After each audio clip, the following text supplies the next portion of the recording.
নমস্কার, আমি বারবনি। আমার নতুন আরও একটা ভ্লগে আপনাদের স্বাগত। সেদিন সকাল সকাল রেডি হয়ে বেরিয়ে পড়েছিলাম একটা বিশেষ কাজে। কী কাজে যাচ্ছি সেটা জানতে হলে কিন্তু ভিডিওটা শেষ অবধি দেখতে হবে। যথাসময়ে পৌঁছে গিয়েছিলাম শিয়ালদা স্টেশনে। গিয়ে দেখা মিলল এই ম্যাডামের সাথে। আসলে হ্যাঁ, ম্যাডামকে আমি শিয়ালদা স্টেশন থেকে আনতে গিয়েছিলাম।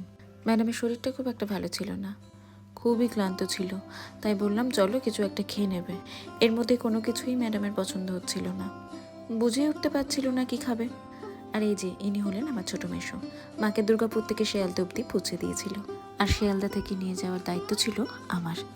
তারপর তিনজন মিলে একটু কফি খেয়ে নিলাম, আর সাথে কিনে নিয়েছিলাম তিনজনের জন্য 3টে স্যান্ডউইচ।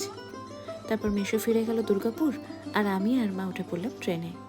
দুজনে মিলে গল্প করতে করতে পৌঁছে গেলাম বাড়ি ফিরে দেখে ওনার নাতি নাতনি সবাই এসে হাজির। আর সবাইকে দেখে তো মা বেজায় খুশি। কিন্তু ওই যে বললাম মায়ের শরীরটা একটু খারাপ ছিল।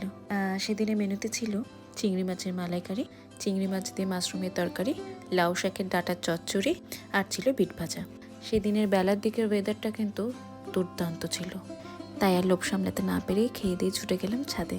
কি অসাধারণ লাগছে তাই না? আজ তবে ভিডিওটা এখানেই শেষ করলাম। আপনারা ভালো থাকবেন, সুস্থ থাকবেন। জয় মা মনসা।